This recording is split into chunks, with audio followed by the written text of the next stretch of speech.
أعوذ بالله من الشيطان الرجيم بسم الله الرحمن الرحيم الحمد لله رب العالمين والصلاة والسلام على سيدنا ونبينا محمد وأهل بيته الطيبين الطاهرين اللهم صل على محمد وآل محمد. السلام عليكم ورحمة الله وبركاته. હંમેશા અહીંયા ચાલુ કરવા પહેલાં હું ભાષાનું પૂછા કરું છું કેવું ભાષામાં વાત કરશું, ઇંગ્લિશમાં કે બધા કમ્ફર્ટેબલ છે ઇંગ્લિશથી? So the topic is the new epidemic. I just realized after giving out the topic, I'd given out the topic 2 weeks back. There's something called post-traumatic stress disorder, PTSD. So people who experienced a traumatic event in the past, then when something reminds them of that event, it creates anxiety because they were traumatized. So the word epidemic would have created some sort of stress. So I thought I'll start with a good story first, just to relieve you of that stress. So there's a book called Outliers by Malcolm Gladwell. He's one of my favorite authors. Malcolm Gladwell is an investigative reporter. So it's non-fiction. He picks up true stories, events around the world, and he investigates. So Outliers is one of his books. So Outliers means something situated away from or classed differently from the main related body. The reason he chose this topic was he has discussed things in this book, events that have defied, I would not say defied logic, but when people research, they would expect some result. But something comes up that is off the results that they were not expecting. So that is called outliers. Outliers. Jhutu bolanu nahi, but it lies outside the normal. Yes. So statistical observation that is markedly different in value from others of a sample. So if you are to do a research and you have a sample, so you'd expect the results to be close to the sample. But if something is off totally from what you expected, it lies outside the normal. So that's why he's called it Outliers, the book. It's a nice one. So in the introduction, there's a story which I want to relate to you. I had related this story in my Saturday lecture, but that was long back. Even I had forgotten it, so hopefully even you have forgotten it. For those of you who might have heard it. But anyways, so he talks about a small village which was 100 miles from Rome in Italy. It was called Rosetto Valfortore. Rosetto Valfortore. A small village 100 miles off outside Rome. So it used to be a small village, people used to live there. It was a hilly area. The people were not very well to do, but very hardworking. So every morning they would walk 4 to 5 miles downhill, and they would work on marble. So take out marble from the mountain. So work the whole day, and then evening they would walk back up the mountain. Very hardworking, not very educated, unfortunately, and they did not have hope in the future. So they thought, we are going to remain like this forever. But then, after some time, they got news. Now, this is in the 1800s. So they got news that there is a new land that has been discovered, and it is full of hope and this prosperity. So in 1882, 11 members from this village, now this is a true story. So 11 members from this small village, from Rosetto, so 10 adults and 1 young boy, they left Rosetto in Italy and went towards the United States because they heard that the United States is more prosperity, there are more opportunities, it's a land of dreams. I don't know if it still holds true though. So at that time they heard it is full of opportunities, so they left. So 1882 they reached New York. The first night in New York, new to the place, they slept on the floor, and then from New York they went towards Pennsylvania. There's a place called Bangor or Bangor, I don't know how they pronounce it. So just outside Bangor in Pennsylvania, that's where they settled. They settled and they started working and they loved the place. So they sent a message back home that this is a place which is good, you should come. So the next year, coming year, 15 more people left Rosetto in Italy and they came. And similarly now there was an exodus. Sounds like a Koja story, a bit. 1894, almost 1,200 Rosettans, people from Rosetto, left Rosetto in Italy and came towards this new settlement that they had decided to settle in, this small village. So initially they called it New Italy. They called this place New Italy because they were all Italians, all in the same place, from the same place. So that place in Italy became deserted and all of them started migrating towards the United States. So they called it New Italy, but later on they said, no, let's call it Rosetto. You're all from the same place, so let's call it the same town from where we came. So they called it Rosetto. Until today, it is still called Rosetto. So they lived there. The neighboring villages, there were some people from Germany, and in another village there were people from England. So it looks like these European migrants were restricting the towns to themselves. They were not intermingling. So Rosetto was exclusively Italians. There was a neighboring village which was exclusively German and exclusively British, another village.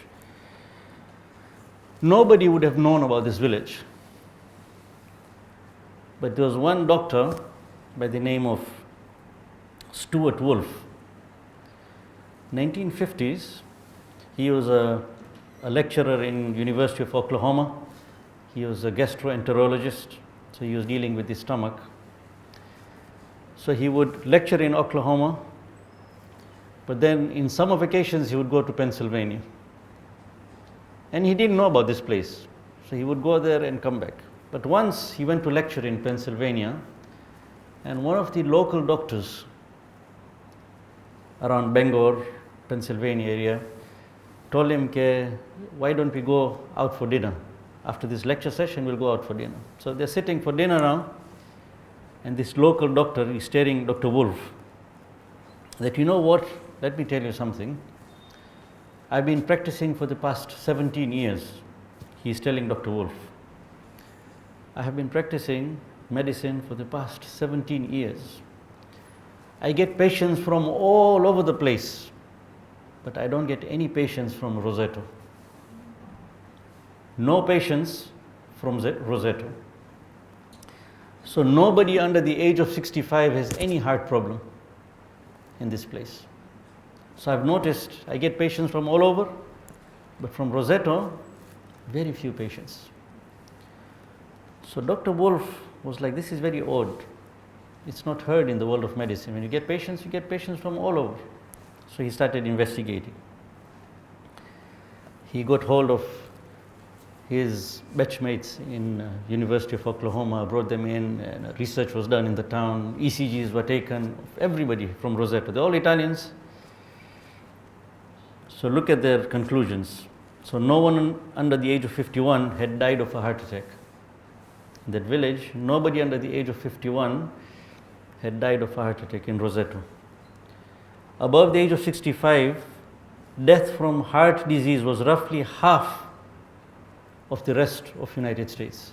So at the rate at which people were dying in the rest of United States, in Rosetto, the rate was less than 50% compared to the rest of United States, above the age of 65. 30 to 35% lower causes of death due to other diseases. So not only heart disease, but even other diseases, the rate was 30 to 35% less. He went to investigate house to house with his researchers. So they'd never heard of suicide. No suicide in Rosetto. No alcoholism. So they would consume alcohol, but there were no alcoholics. No drug addiction, no peptic ulcers, no cases of peptic ulcer. Now Dr. Wolf was very surprised. So the only reason they were dying was because of old age. The only cause of death was old age, but not because of any other disease. So he started investigating that what is the secret of this place. Was it their diet? Maybe the diet is very good, that's why they're not dying. But when he went to see the diet, he says they were eating better in Italy than here. The diet that they were eating in Italy was healthier than the diet that they're eating here. There's a lot more fat. In Italy, they were cooking with olive oil. Here, they're using lard for cooking. Their cholesterol, there's a lot of cholesterol problem, but no heart disease. He says it can't be the diet. They smoked heavily. These people in Rosetto smoked heavily, and they were very obese also. Yet they were not dying. So now he's wondering, it can't be the diet. When I look at these people, it can't be the diet. So what could it be? Genetics. Maybe they have strong genes. So what he did was, he said not everybody came to Rosetto. There are some Italians from the same place who went to other parts of the United States. So he went to investigate them. When he went to investigate the other people who had come from Rosetto, they were dying. They were dying of heart disease, they were dying of other conditions. But people in Rosetto are not dying. So he said it can't be genetics. Those people have the same genes, they are dying, these people are not dying. So he said maybe it's to do with the local water maybe. ગુજરાતીમાં કહે ને પાણી માફક આવી ગયું છે. કદાચ પાણી સારું હશે આ જગાનું. So he said maybe it's the place, maybe there's something in the water here that is good for these people. But when he investigated the places around, the villages close by, which were consuming the same water and same environmental conditions, there the death rate was high. In Rosetto, the death rate was low. So now what do you think was the secret?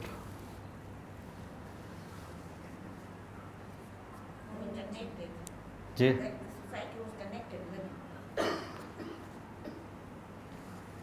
So we'll leave that answer to some other time. We'll finish it. If time permits, we'll finish the story later on.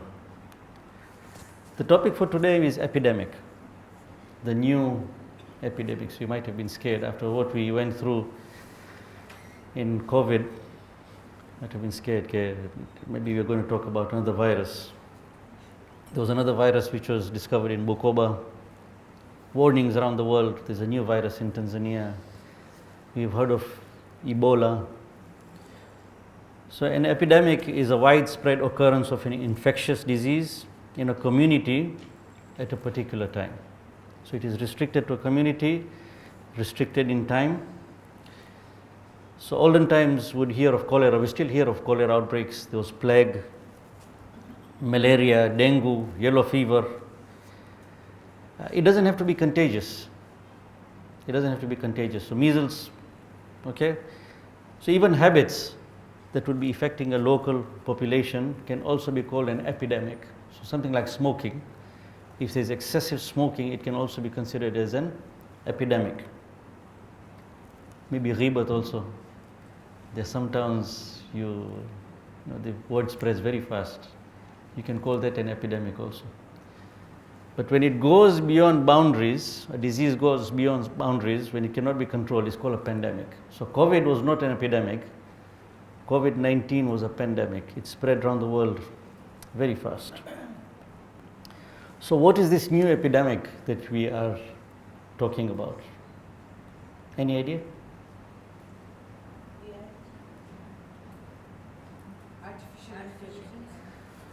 Artificial intelligence, I don't know if it's an epidemic.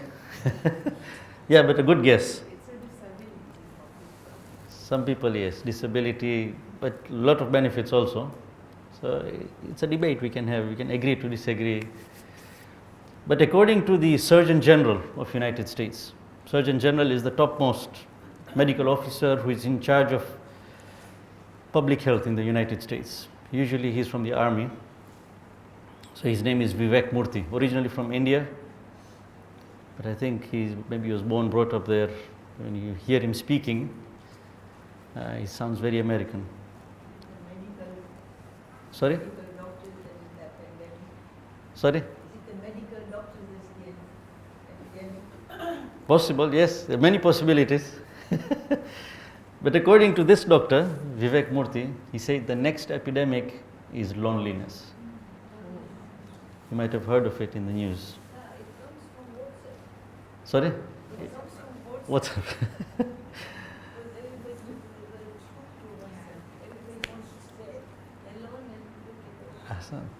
So he says the next epidemic is loneliness. And when you look at the statistics, it is worse than a person smoking 2 packs of cigarette a day. So the effects that a person has by smoking 2 packets of cigarette a day, the effect of loneliness is worse than that. So it leads to heart disease, it leads to stroke, leads to depression, Alzheimer's, dementia, suicide. So he says, okay, this is a big problem. It might not seem like a disease on its own, but it's causing so many more diseases.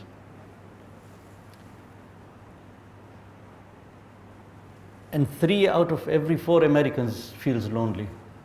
So 75% occurrence. And this is serious.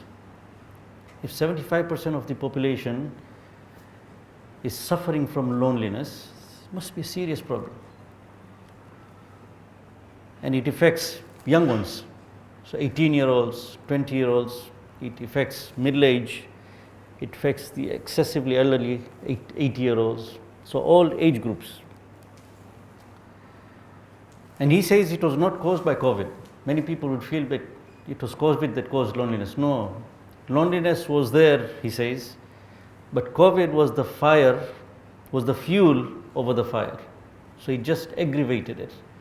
And people have started feeling more lonely after COVID came in because of being housebound, being at home, lockdown and restrictions and things like that. So something that we need to clarify here, feeling lonely is different from feeling alone. So you could be amongst people in a crowded area but still feeling lonely within. But you could be alone in a room and your heart is full, you're not feeling lonely at all. So these are 2 different things. Feeling lonely and feeling alone are 2 different things. So we'll discuss the symptoms, how to know. And this happens to everybody. In reality, everybody at some stage feels lonely, but usually it's temporary. What they're talking about is chronic loneliness. People who feel lonely all the time, for a long time, they just can't come out of it. That is what they're discussing. So Sadhguru, for those of you who listen to Sadhguru, he has something very interesting to say here. Somebody asked him from the audience that Sadhguru, how come I'm amongst so many people but I still feel lonely? How can I feel more attached to people? Sadhguru is very smart, he's talking to these youths. So he tells them, you need to make a decision now. When we ask youths, they say they want freedom. But now this youth is asking about attachment. So he says, what do you want now? Do you want to be attached or do you want to be free? Make a decision. So everybody in the audience says, we want to be free. So he says, yes, you want to be free, but are you equipped to handle freedom? When we give you freedom, you go out there and you start feeling lonely. So he says that we humans are made up of hormones. Whatever we do in life, whatever we experience in our lives is all because of hormones. So when you're feeling happy, when you're feeling sad, when you're feeling anxious, when you feel attached to somebody, it's all hormonal. So Sadhguru says this is a soup. We are all made up of soup. We are nothing but a soup. Some people are made of good soup and some people are made of bad soup. So he says, make sure your soup is good. Your soup is always good. So what is this soup? So Simon Sinek is another motivational speaker. He talks about EDSO, E-D-S-O. So endorphins, dopamine, serotonin, oxytocin. These are the good hormones that have to be produced. So you need to do things in life which release these hormones. Okay? And stay away from the big C, cortisol, which is the bad hormone. So if your soup is made up of cortisol, the bad hormone, then your soup is bad. If your soup is made up of EDSO, then your soup is good. So Sadhguru says, make sure your soup is always good. Then even if you're left in the middle of a jungle, you'll always be happy as long as you have those hormones. But you could be amongst people, but you're full of cortisol, you'll feel miserable, you'll feel very lonely. So what are the things that trigger loneliness? Number one, moving home, very stressful. When you have to move from one house to the other, you feel drained, new place, from one city to the other, one country to the other, one continent, very stressful. Changing schools for the teenagers, refugees when they're taken out of their land. Leaving the armed forces, people who serve in the army, when they come out of the army, they feel very lonely. There they have their comrades with them. When they come back to the city, they can't adjust. So they feel very lonely. When you develop a health condition, suddenly when you're told you have cancer, or you have a heart disease, or you have something, it makes you very lonely. This is a trigger factor. When you become a carer, so somebody else in the house falls sick, and you have to take care of that person, a husband or a father or a mother, you start feeling very lonely, you feel drained. When you become a parent, mothers would know it better. Postpartum depression, after you deliver, you get depressed because of the hormonal changes in the body. Changing jobs, being laid off, you lose a job, you feel very lonely. Family breakdown, divorce, or you lose your son to addiction or something. Bereavement, when somebody dies, somebody close to you dies, it's a trigger for loneliness. Retirement, people who don't plan their retirement, one fine day, 65, they retire, they don't have to go to work now, and they're not planned, they start feeling very lonely from within. So what are the signs and symptoms of loneliness? How do you know that this person is lonely? So it's very nice, it's classified signs and symptoms for men, signs and symptoms for women, signs and symptoms for children, and for the elderly. So we start with the men. Men, we have this habit, we don't talk about our problems. We tend to bottle it up. So these are symptoms for me, but for you, you can detect in your hubbies or the men around you whether they are lonely or not. Number one, they disconnect themselves from the loved ones. Disconnection. They engage in risky behavior, men. When they feel lonely, they engage themselves in risky behavior. Reckless driving, or take risks, big risks in business, playing around with money. Increased aggression. There's a lot of aggressiveness at home. Decreased energy and increased fatigue. Bas thakila. When they come home, they're drained. I'm not saying everybody is like this. These are just general symptoms. It shouldn't be that you see the symptom now on each. And it happens from time to time. As long as they can come out of it, as long as we can come out of it, not a problem. Feeling annoyed over minor inconveniences. They snap very fast. Minor inconveniences, they snap. Having a so low sense of self-worth. Bas maru kai kimmat nathi. They don't feel worthy. Loss of purpose. Ikigai. They don't have a purpose in life.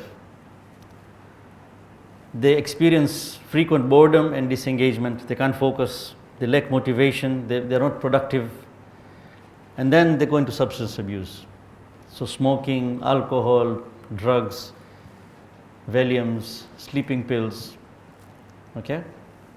So this is as far as men are concerned. For women, the good thing is they always discuss their problems. So when you sit with them, they will tell you.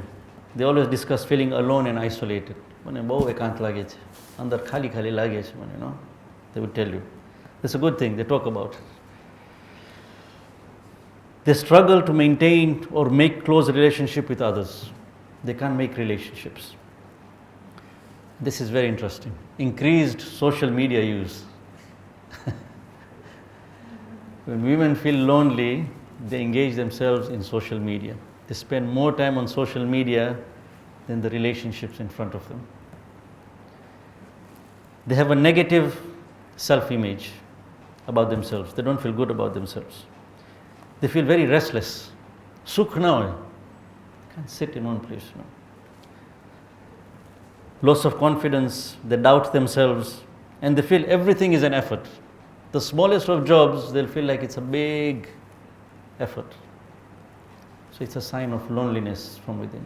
If it's temporary, it's not a problem. But if it's chronic, it lasts for a long time, it needs attention. In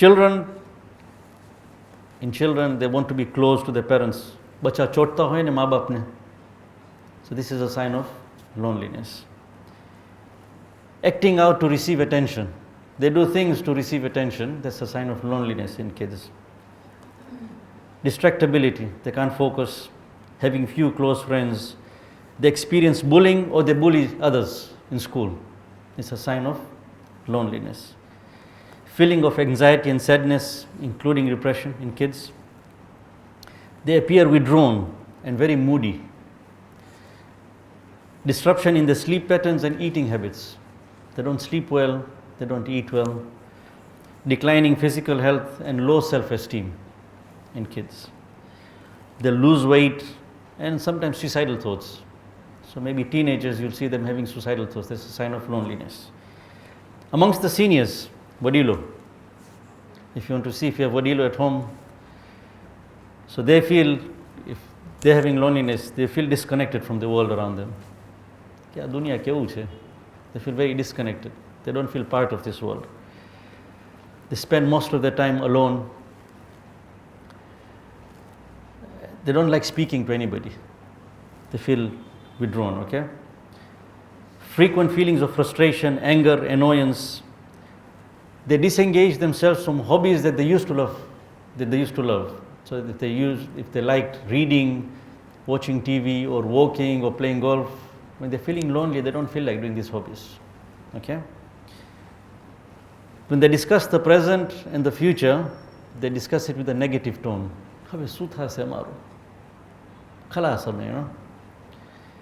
Physical health declines, they sleep more often, they sleep the whole day, they eat less, no interest in food. This is very interesting. They always seek warmth. Thandi bahut padti hai wala. They are always feeling cold, they're always looking for blankets or a hot shower just to keep themselves warm. It's a sign of loneliness. If it's temporary, no problem. If it's long term, then you have to be concerned. So these are the symptoms. So we've discussed the definition. What could it be caused by? Vivek Murthy says it's the use of social media, mobile phones. He blames it on mobile phones. With the coming of mobile phones, people are so engaged, they can't communicate with others. They have many friends on social media, but in reality, they don't have any friends. They have a sense of emptiness. They're comparing their lives with other people all the time. So they feel a sense of emptiness and loneliness. So he gives solutions. He says at least spend 10 minutes a day with your loved ones. So look for a friend, person that you care about. Go out, meet with them. Sadhguru, on the other hand, gives a solution. He says we humans are very unique.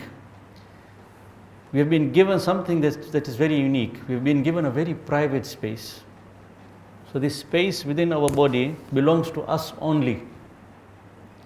So people can hit you, they can harm you from outside, you may fall sick, but nobody can invade your personal space. Within this body, you are alone. So he says, learn to live with yourself. If you are alone in this body and you can't live with yourself, and you have not learned to live with yourself, then you've wasted your life. So learning to live with yourself, he says, is the solution. And the reason I mentioned Sadhguru is because it is very much in line with what Islam has told us. So Sheikh Muhammad Ali Shumali, may Allah bless him. There's a book that he's written, Self-Knowledge, worth reading. It's a small book, Self-Knowledge. In the introduction, he says the importance of self-knowledge, knowing about yourself. You cannot live with yourself if you've not understood yourself. So ma'rifatun nafs. So he mentions a Quranic verse here, chapter 59, if I'm not mistaken, is Surah Hashr. verse number 19. أعوذ بالله من الشيطان الرجيم ولا تكونوا كالذين نسوا الله فأنساهم أنفسهم أولئك هم الفاسقون. And be not like those who forsook Allah. They forsake Allah, they forget Allah. So He made them forsake their own souls. When you forget Allah, Allah makes you forget yourself. You'll never be able to understand yourself. These it is that are the transgressors, the sinners. So people sin because of this, because they've forgotten themselves. So this is the approach from Allah. You forget Allah, Allah will make you forget yourself. The hadith that she mentions that we all know, Man arafa nafsahu, faqad arafa rabbah. So this is from our side now. When you try to understand your soul, you will know Allah. So one is from Allah. You forget Allah, Allah makes you forget yourself. But if you make an effort to know your nafs, you will come to know your Lord. So two-way traffic. So he says this is the most important knowledge. He mentions hadith that people should look for it or take care of it the way they take care of their jewelry. As if they've lost something. Work on your nafs. Ma'rifatun nafs. This is a solution. He mentions another verse. He says, Ya ayyuhalladhina amanu. This is from Surah Ma'idah. Ya ayyuhalladhina amanu alaykum anfusakum. La yadhurrukum man dhalla idha tadaytum. O you believe, take care of yourselves. He who errs cannot hurt you when you are on the right path. So when you take care of yourself and you are on the right path, nobody will be able to harm you. But there is a detailed discussion on this. Alaykum anfusakum. Take care of your soul. Does it mean that you become selfish? You just take care of your own soul? Shumali says no. According to Allama Tabatabai, he quotes him. He says when it comes to responsibility of your soul, it includes the responsibility of others around you. So doing good to your relationships, to your spouses, to your children, to the people around you, social wilaya, to your community members, that is part of taking care of your soul. And coincidentally, Vivek Murthy also talks about the same thing. He says when you do good to somebody, it is good for your own soul. It's good for your own self. So this seems to be a solution to loneliness. This private space, only Allah has access to this private space. In fact, we are not two separate entities. We are a manifestation of Allah. As humans, we have been given a capacity like no other to manifest and to exhibit the names of Allah. No other creature on this world has the capacity to exhibit the names of Allah. So if we have this connection with Allah, there's less chances of us feeling lonely. Yes, temporarily we may feel lonely, but the moment Allah comes in our lives, and the people who have manifested these names to the best, like the Holy Prophet and Ahlul Bayt, when these people come into our lives and we use them as role models, the chances for us to feel lonely are less. In the time of bereavement, this was from a Sunni. He says, you Shias have something, you're very lucky to have this Masaib of Imam Hussain alayhi salam, which we don't have.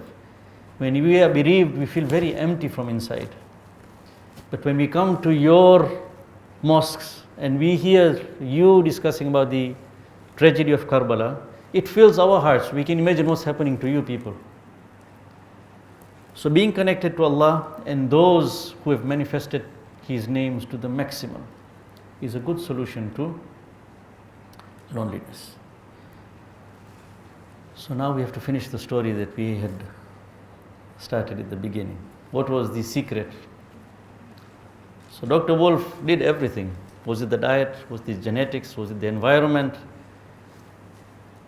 And him and his investigators started going. He said, it must be something that is happening in this town that is a secret of their longevity and them being healthy. So he says, when we went into Rosetto, we realized they always visited each other. They all spoke Italian, but they always had a habit of visiting each other. On the street, they would not just pass each other. They would stop. discuss with each other. It was very common to see them sitting on the benches outside, sitting and talking with each other. They would cook for each other, cook food and send it to each other's houses. It was common to see extended families living under one roof, 3 generations living under one roof, and the respect that the grandparents were given by their grandchildren was amazing, he says. Then he went to the church and he saw the atmosphere in the church. People would visit the church and the spirituality and the way they would devote time to their prayers. So he says this is something that defied medical science. So in other words, they had looked for a way to beat loneliness. Sila Raham, would we say. If you do Sila Raham, it prolongs your life. In the medical world, there's nothing like Sila Raham. They don't mention it. They don't have research to back it up, maybe. But these were outliers from Rosetto, originally from Italy, but now in the United States. And they exhibited these characteristics. They practiced it, kept each other's hearts full. So not only your own heart, but the hearts of people around you. Keep them full. It becomes good for everybody around you. If you have less of loneliness, if everybody's heart is full, you're doing a lot of Sula Raham, and you have your connection with God and Ahlul Bayt, then it has an effect on your health. And heart diseases, strokes automatically come down. Depression, anxiety, suicidal thoughts automatically comes down. Now this happened in the 1880s. They came to find out only in the 1950s. I don't know if it's still existing. This atmosphere that was there in Rosetto, it will be worth doing a research now. Now with globalization and coming in of mobile phones, and now that COVID came in, it's a different world altogether. And United States, now not being a superpower anymore, the world system changing, the amount of zulm that they have done, they have to face the repercussions. Whether it's going to remain or not, regardless. But we can learn something from this small town and try to keep our hearts full, inshallah. Assalamu alaikum wa rahmatullahi wa barakatuh. Any questions? There are now also at that time, people were not linked with other relations. Yes. Now it's just that they relate. So many benefits of WhatsApp. Yeah, We getting connectivity like overseas, the way we get our replies fast, sending documents, many plus points. But I think we should have some time during the day.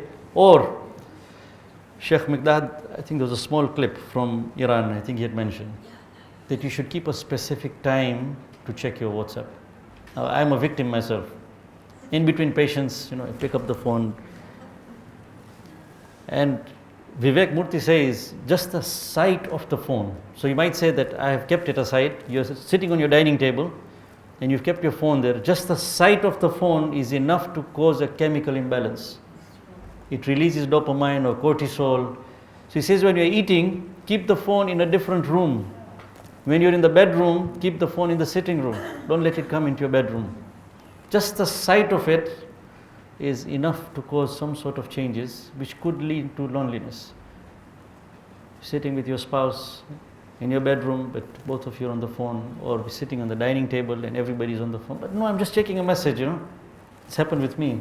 My kids have caught me red-handed,